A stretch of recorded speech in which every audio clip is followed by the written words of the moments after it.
நான் மாடி தோட்டத்தில் விளைச்சல் பண்ணுறேன், இல்லைனா பெரிய லெவலில் நான் ஃபார்மிங் பண்ணி விளைச்சல் எதிர்பார்க்குறேன், ஆனால் நடக்கவே மாட்டேதுங்க. இன்றைக்கி மார்க்கெட்டில் பார்த்தீங்கன்னா ஆர்கானிக் ஃபர்டிலைசராக இருக்கட்டும், அதுக்கு நம்ம செடிக்கு தெளிக்கிற மருந்தாக இருக்கட்டும், எல்லாமே ரேட் அதிகமாகிடுச்சு. ஏன்னா ஃபார்மிங் நிறைய பேர் இஷ்டப்பட்டு பண்ண ஆரம்பிச்சிட்டாங்க.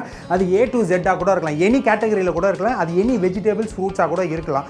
ஆனால் அந்த ரேட்டில் நான் வாங்கி தெளிச்சுட்டு தான் வரேன், யூஸ் பண்ணிட்டு தான் வரேன், ஆனால் எந்த விளைச்சலுமே இல்லைங்க, எனக்கு வந்து டிசப்பாயிண்ட் தான் சொல்லிட்டு நிறைய பேர் கமெண்ட்ஸில் சொல்லியிருக்காங்க. ஆனால் நிறைய பேர் என்ன சொல்கிறாங்க, என்ன தான் ஆர்கானிக் இருந்தாலும் வந்து கெமிக்கல் காம்பவுண்ட்ஸ் நம்ம யூஸ் பண்ணி ஆகணும். அதாவது கெமிக்கல் ஸ்ப்ரே எதுக்கு நம்ம யூஸ் பண்ணுறோம்? வெஜிடபிள்ஸ் வந்து இப்போ பொட்டேட்டோவோ இல்லைனா பிரிஞ்சாலோ விளையுதுன்னு வைங்களேன், அந்த கெமிக்கல் வந்து கண்டிப்பாக அதில் கலந்துருக்கும், நல்லதில்லை. இல்லை ஃப்ரூட்ஸாக இருக்கட்டும், நம்ம வந்து ஃப்ரூட்ஸ் நிறைய பேர் வந்து கழுவாங்க கூட சாப்பிட்ருவாங்க, சில பேர் கழுவுனா கூட அந்த மருந்து போகிறது இல்லை அப்படின்னு சொல்லி கம்ப்ளைண்ட் பண்ணுறாங்க. அது நம்மளே பர்சனலாக தெரிஞ்சிருக்கும், சரிங்களா?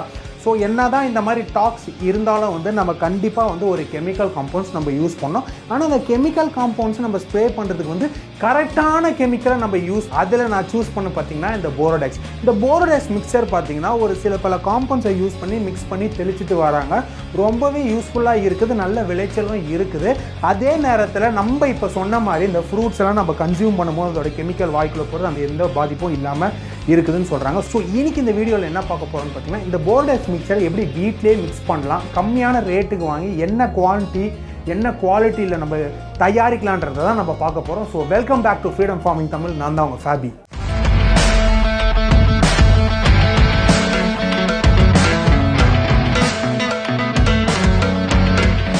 இந்த போரோடெக்ஸ் மிக்சர் பார்த்தீங்கன்னா வந்து முதல்ல வந்து இந்த வேர் இருக்குது பார்த்தீங்கன்னா, அந்த வேர் வந்து ரொம்ப அடிப்படையான விஷயம் நம்ம செடிகளுக்கு. அதுக்கு வந்து நல்ல சக்தியை கொடுக்குன்னு தான் சொல்ல முடியும்.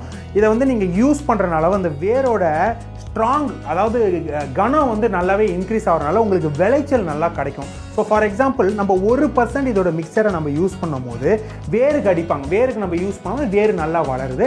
அதே டைமில் அந்த செடிக்கு ஸ்டெம்மு ரொம்ப முக்கியம். ஒரு விளைச்சல் நீங்கள் ஒரு காய்கறியோ இந்த சைடில் நம்மளுக்கு காய்ச்சி உள்ள பூக்குதோ இல்லைனா ஃப்ரூட்ஸ் விளையுதோ அப்படின்னும் போது அதோட வெயிட்டுக்கு விழுந்துடக்கூடாது. அப்போனா அந்த ஸ்டெம் இருக்குது பார்த்தீங்களா, அந்த அளவுக்கு க்ரிப்பு இல்லை.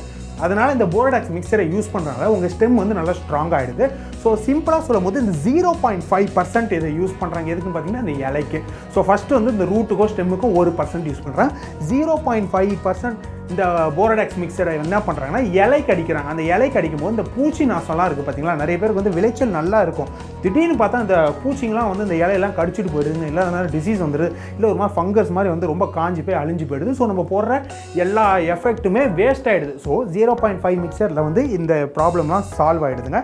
நீங்களே வீட்லேயும் இதை செஞ்சு தெளிச்சுட்டு வரலான்னா பாருங்களேன், வெளியே வாங்குறதோட நீங்களே செய்யலாம். இதை செய்கிறதுக்கு ரொம்பவும் காஸ்ட்டு கம்மியாக இருக்குது. ஸோ இதை எப்படி செய்கிறாங்க, 1% மிக்சர் எப்படி செய்கிறாங்க, 0.5 மிக்சர் எப்படி செய்கிறாங்க, என்னென்னலாம் தேவைப்படுதுன்றது பார்ப்போம். இதெல்லாம் நம்மளால அஃபோர்டபுளாக இருக்குமா, இல்லைனா வந்து இது ரொம்ப என்னங்க தலைவலியாக இருக்குது, இவ்வளோ மிக்சிங் பண்ணி இதெல்லாம் எனக்கு தெரிஞ்ச வரைக்கும் இதெல்லாம் கன்ஃபியூஷன் நினைக்கிறீங்களா? ஸோ இந்த வீடியோவில் அடுத்தது நம்ம பார்க்க போகிறது எப்படி மிக்ஸ் பண்ணுறது தான். ஸோ இப்போ பார்த்தீங்கன்னா 1% போரோடெக்ஸ் மிக்சர் நம்ம செய்யணும்னு பார்த்தீங்கன்னா, இப்போ 1 கிலோ பவுடர் யூஸ்வலாக வாங்குவோம், குவான்டிட்டி நிறையா வாங்குவோம். அப்போ வந்து காப்பர் சல்ஃபரேட் பவுடர் பார்த்தீங்கன்னா ஒரு 100 கிராம் எடுத்துக்கோங்க. லைம் பவுடர்னு சொல்லுவாங்க, அதாவது சுண்ணாம்புனா இந்த வெத்தலையில் தடுவோம், இல்லைனா பெயிண்ட் அடிக்கிறதுக்கு யூஸ் பண்ணுவாங்க. ஸோ அதை பேசிக்காகவே சுண்ணாம்பு வந்து 2-3 வெரைட்டியாக இவங்க வாங்குறாங்க. ஸோ அது ஒரு 100 கிராம் எடுத்துக்கலாம். அதுக்கப்புறம் என்ன பண்ணுங்கன்னா, ஒரு லிட்டர் வாட்டர் நீங்கள் தனியாக எடுத்து வச்சுக்கோங்க. ஸோ இவ்வளோ தான் சிம்பிளாக. இதெல்லாம் வந்து உங்களுக்கு மார்க்கெட்லேயே கிடைக்கும், தண்ணி நம்பிக்கிட்டே இருக்கும். ஸோ இதை ப்ரிப்பேர் பண்ணுறது எப்படி அப்படின்னு பார்த்தீங்கன்னா, ஒரு 100 கிராம் அந்த காப்பர் சல்ஃபரேட்டை எடுத்து ஒரு 1/2 லிட்டர் ஆஃப் வாட்டரில் நல்லா கரைச்சிக்கோங்க, டிசால்வ் பண்ணணுன்றாங்க. இந்த கரைக்கும் போது ரொம்ப முக்கியமான மெத்தட் என்னன்னு பார்த்தீங்கன்னா, அந்த பவுடர் வந்து கெட்டியாக இருக்கக்கூடாது, நல்லா கரைஞ்சி அந்த தண்ணியில் அப்படியே டிசால்வ் ஆயிருக்கணும்னு சொல்லுவாங்க. அதே டைமில் பார்த்தீங்கன்னா ஒரு 100 கிராம்ஸ் ஆஃப் சுண்ணாம்பு பவுடர் எடுத்து 1/2 லிட்டர் ஆஃப் வாட்டரில் நம்ம கரைக்கும், சரிங்களா? அதுக்கப்புறம் வந்து இந்த காப்பர் சல்ஃபரேட் சொல்யூஷன் இருக்குது பார்த்தீங்களா, ஸ்லோவாக அதில் கொஞ்சம் கொஞ்சமாக ஆட் பண்ணி நீங்கள் என்ன பண்ணுறீங்கன்னா அப்படியே ஸ்லோவாக ஸ்டிர் பண்ணுறீங்க. ஸ்டிர்னா நல்லா கலக்குறீங்க, ஈவனாக வந்து அது நல்லா கலந்து நல்லா கரையணும். ஸோ எல்லாமே டுகெதராக வந்து சேர்ந்து கரைஞ்சாதான் வந்து உங்களுக்கு அந்த மிக்சர் வந்து யூஸ்ஃபுல்லாக இருக்கும். ஸ்ப்ரே பண்ணும்போது உங்களுக்கு வந்து கரெக்டான ரியாக்ஷனும் கிடைக்கும். இதில் ரொம்ப முக்கியமான பாயிண்ட் என்னென்னு பார்த்தீங்கன்னா, இந்த சுண்ணாம்பை வந்து மட் வெசலில் வைக்க சொல்கிறாங்க. அதாவது மட் வெசல்னால் வந்து நம்ம ஈஸியாக சொல்லணும்னா மண் சட்டின்னு பார்த்தீங்களா, அதை மீன் குழம்பு செய்கிறதுக்கு அதை வச்சா ருசியாக இருக்கும்லாம் சொல்லுவாங்க. ஸோ உங்களுக்கு உடனே ஐடியா வந்திருக்கும் மண் சட்டி. அந்த மண் சட்டியில் வச்சா ரொம்பவே நல்லதுன்னு சொல்கிறாங்க. வேறு எதனா அவாய்ட் பண்ணிங்க, அந்த ஸ்டீலில் எதனா வைக்கிறது அவாய்ட் பண்ணிக்கோங்கன்னு சொல்கிறாங்க. அதுவும் இல்லாமல் இந்த காப்பர் சல்ஃபேட் பார்த்தீங்கன்னா பிளாஸ்டிக்கில் மட்டும் யூஸ் பண்ணுங்கள். அதோட pH வேல்யூ இருக்குது பார்த்தீங்களா, அந்த போரடாக்ஸ் மிக்சரில் பார்த்தீங்கன்னா 1% நம்ம செய்கிறதுக்கு வந்து இப்போ இந்த அளவு பார்த்தோம்ல, அதில் 6.5 to 7.5 pH வேல்யூ கண்டிப்பாக முக்கியம். இந்த கால்குலேஷனில் ரொம்பவே இம்பார்ட்டன்ட். ஸோ அதனால் எதையும் மிஸ் பண்ணிடாதீங்க. அதாவது இந்த 1% போரடாக்ஸ் மிக்சர் செஞ்சோம் பார்த்தீங்களா, அதோட pH வேல்யூ ரொம்பவே முக்கியங்க. 6.5 to 7.5 இருக்கணும். ஸோ இப்போ நம்ம 1% போரடாக்ஸ் மிக்சரை நம்ம பார்த்தோம். ஆனால் இந்த 0.5 மிக்சர் எப்படி செய்யுதுன்னு நம்ம இப்போ பார்க்குறோம். காப்பர் சல்ஃபேட் பவுடர் பார்த்தீங்கன்னா ஒரு 50 கிராமுங்க. அதே மாதிரி அதே சுண்ணாம்பு பார்த்தீங்கன்னா ஒரு 50 கிராம் எடுத்துங்க. 1 லிட்டர் ஆஃப் வாட்டர் எடுத்துங்க. ஸோ இதோட ப்ரிப்பரேஷன் செய்கிறது பார்த்தீங்கன்னா இந்த போரடாக்ஸ் மிக்சர் 0.5% இருந்து இப்போ சேம் மேலே பார்த்தோம் பார்த்தீங்களா 1%. அதே மாதிரி தான், பெரிய சேஞ்சஸே கிடையாதுங்க. ஸோ இந்த 1% போரடாக்ஸ் மிக்சரை வந்து நம்ம எங்கே யூஸ் பண்ணுறோன்னு பார்த்தீங்கன்னா இந்த ரூட்டு, சீட்ஸுக்கு, அதுக்கப்புறம் அந்த ஸ்டெம்முக்கு. ஸோ 1% போரடாக்ஸ் மிக்சர் வந்து எப்படி செய்யுதுன்னு பார்த்தோம். ஆனால் 0.5 போரடாக்ஸ் மிக்சர் செய்து வந்து கஷ்டமாக அப்படின்னு நினச்சிங்கன்னா சேம் தான். ஸோ இதை வந்து நம்ம அந்த வேர்களுக்கு அடிக்கும் போது என்ன ஆகுதுன்னு பார்த்தீங்கன்னா இந்த காஞ்சி போகிறது, அதுக்கப்புறம் இந்த வளராமல் இருக்குது, இந்த ஸ்ட்ராங்காக இல்லாமல் இருக்குது, எல்லா தன்மையும் போயிட்டு நல்லா க்ரோத் கொடுக்குது. அதுவும் இல்லாமல் இதோட ரேட்டு பார்த்தீங்கன்னா இந்த குவாலிட்டி ஆஃப் ரேட் வளர்றது பார்த்தீங்கன்னா அதிகமாகவே ஆகுதுங்க. அதுவும் இல்லாமல் இப்போது இந்த பிளான்ட்ஸ்லாம் பார்த்தீங்கன்னா வெத்தலை இலை சொல்கிறாங்க பார்த்தீங்களா, இது ரொம்பவே நல்லா யூஸ் பண்ணிட்டு வராங்க. வெத்தலை இலை பெரிய லெவலில் ஃபார்மிங் பண்ணிட்டு வரீங்களா, இந்த போரடாக்ஸ் மிக்சரை வந்து 1% யூஸ் பண்ணால் போதும், நல்லா வளருதுங்க. இந்த வெத்தலை பிஸ்னஸ் வந்து பயங்கரமாக போயிட்டுருக்கு. உங்களுக்கே தெரியும், A to Z எல்லாரும் அதனால் அப்படி ஒரு லஞ்சு போயிட்டு பிரியாணி சாப்பிட்டு அப்படின்னு ஒரு வெத்தலை இனிப்பாக போட்டால் நல்லா இருக்கும்ல. ஸோ இதோட பிஸ்னஸ் பார்த்திங்கன்னா எல்லா இடத்துலையுமே பண்ணிட்டு வராங்க. நம்ம இந்த குஜராத், இந்த அஸ்ஸாம் அந்த சைட்லாம் பயங்கரமாக இருக்குது இந்த பிஸ்னஸ்.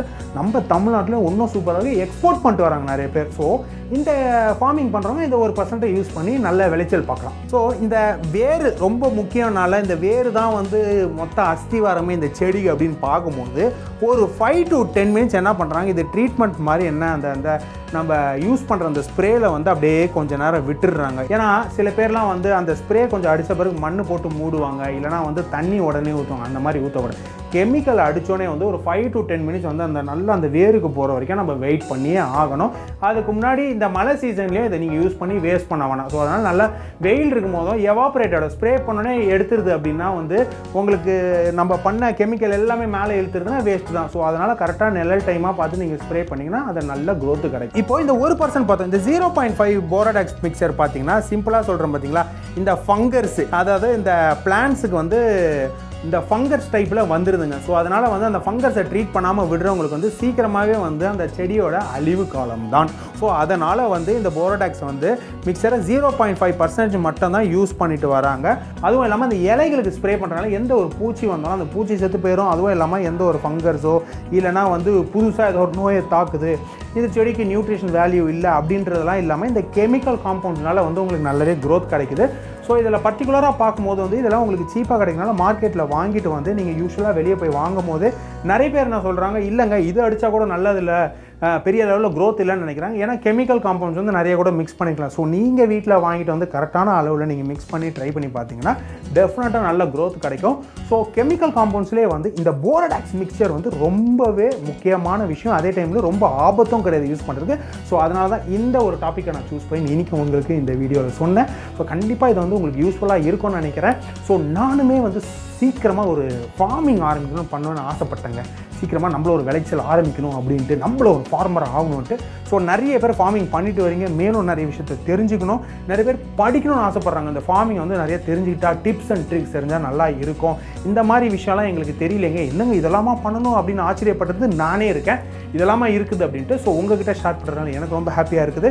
ஸோ மேலும் இதை பற்றி நிறைய தெரிஞ்சுக்கணும், இதோட டிப்ஸ் அண்ட் ட்ரிக்ஸ் அண்ட் ஃபார்மிங்கை பற்றி படிக்கணும். ஃபார்மிங் பண்ணுறேன், இன்வெஸ்ட் பண்ண ரெடியாக இருக்கேன். பட் கற்றுக்கணும்னு நினைக்கிறவங்க ஃப்ரீடம் ஆப்பை டவுன்லோட் பண்ணுங்கள். ப்ளே ஸ்டோர்லேயும் ஆப் ஸ்டோர்லேயும் இருக்குது. அதை நிறைய சொல்லி தராங்க. ஸோ இதே மாதிரி ஒரு சூப்பரான வீடியோவில் நான் பெட்டர் டிப்ஸோடு உங்களை சந்திக்கிறேன். Bye from ஃபேபி and happy new year.